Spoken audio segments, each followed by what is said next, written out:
DF alerta mais uma vez em cima dos fatos. Uma história que começa no estado do Acre. Duas mulheres, uma com uma criança na época com pouco mais de 3 anos de idade e a outra com um menino que já tinha aí seus 4 para 5 anos. Elas se conhecem numa igreja e a partir desse momento começa uma relação. As duas mulheres, Rosana Aure da Silva Cândido, 28 anos de idade, Cássila Priscila, também 28 anos. Cássila, mãe da menina, e Rosana, mãe do garoto, Juan. As duas resolvem então, há cerca de 4 anos, sair lá do estado do Acre.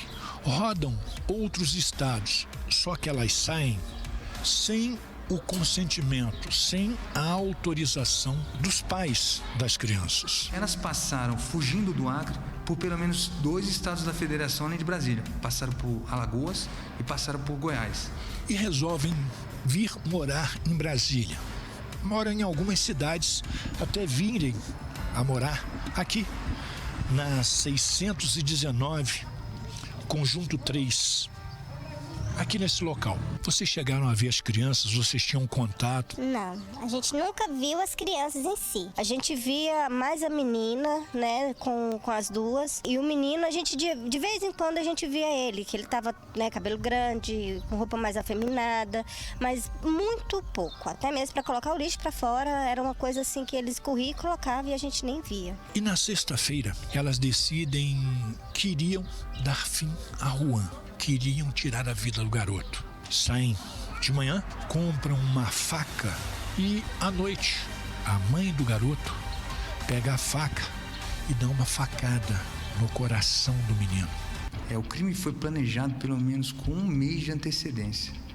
E nesse planejamento, a mãe executaria propriamente a morte do filho e a companheira dela ficaria a cargo de cozinhar parte do corpo da criança para que a carne se desprendesse mais fácil dos ossos, fosse picotada, jogada no vaso e no dia seguinte os ossos fossem triturados, ou seja, para facilitar a ocultação do cadáver posteriormente, isso com o próprio filho. Eu matei, esquartejei e coloquei ele dentro da mala. A companheira dela pega um lenço umedecido com acetona e coloca sobre o rosto do garoto para que ele não gritasse, para que ele apagasse. Antes dela fazer, eu fiquei a todo momento segurando o braço dela e a gente passou uns 30 minutos ali. E eu ali, perplexa, sem movimentar o corpo, e quando eu soltei ela, quando eu olhei, ela já tinha dado a primeira facada. As duas resolvem então queimar o corpo de Juan. E para isso, elas utilizam aquela churrasqueira. Elas colocam o corpo, os pedaços do menino naquela churrasqueira.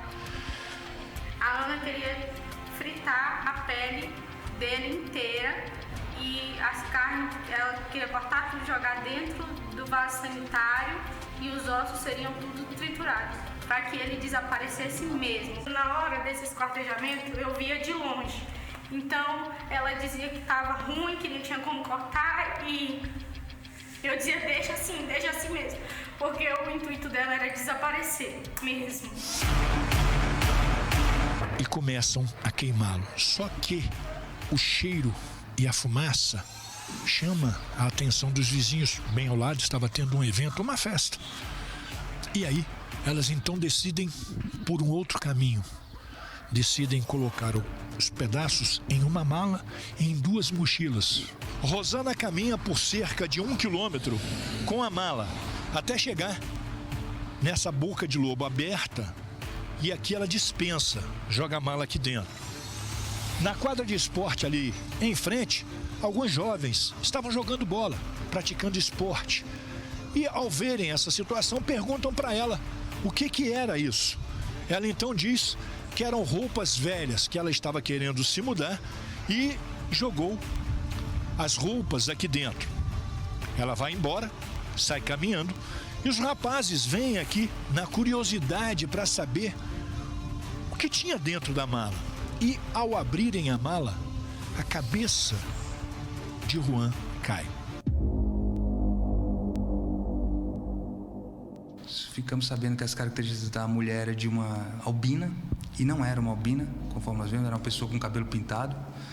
Encontramos a residência dela, encontramos essa casa, e ao chegar no local, eu encontro 2 mochilas rosa de criança com o restante do corpo que tinha sido encontrado na mala.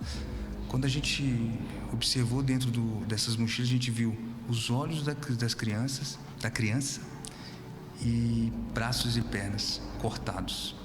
Você não sentiu nada quando você estava assim matando seu próprio filho? Senti sim. Senti.